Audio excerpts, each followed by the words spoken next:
Je voudrais parler des petites filles et petits garçons dont l'innocence et la confiance dans la vie ont été massacrés à jamais par des violeurs.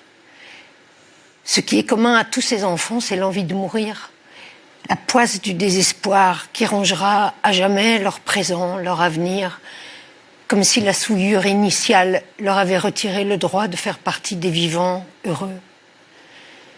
Et pendant ce temps, la plupart des violeurs, des incesteurs, continuent tranquillement leur vie, protégés par la société, par les familles, qui choisissent le plus souvent la cécité, l'indifférence ou le déni.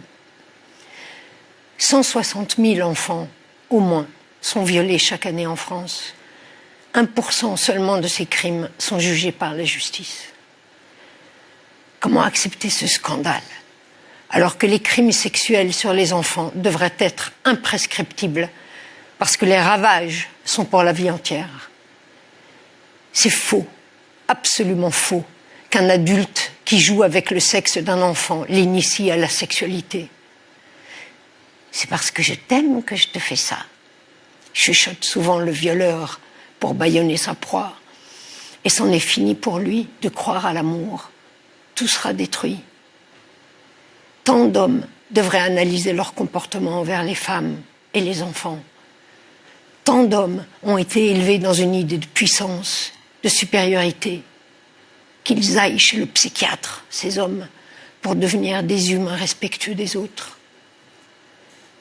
Ces enfants dont la sexualité a été saccagée parce que les premiers gestes n'étaient pas associés à l'amour, mais à la prédation, ont commencé leur vie en étant des objets, et souvent, comme si un sillon avait été creusé, ils continueront leur vie d'objet, croyant que c'est la vie. Et beaucoup d'hommes s'en délecteront. Ils diront de cette fille ou de ce garçon, c'est quelqu'un de facile. Or, les gens qui n'ont plus assez d'identité pour se défendre, ces gens-là ont la vie très difficile.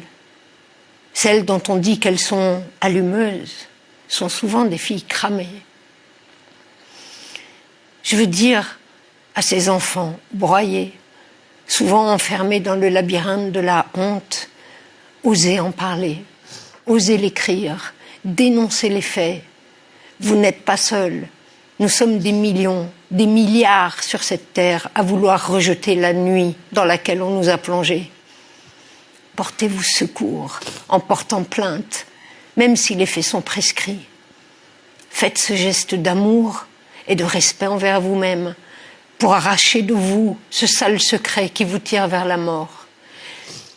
N'acceptez plus de boire le poison de la honte et de la misère, c'est à l'agresseur de l'endosser. Dire cette vérité vous portera peu à peu vers une renaissance et ce sera contagieux. Le malheur partagé devient une force. La sororité, la fraternité est une des plus belles choses de ce monde.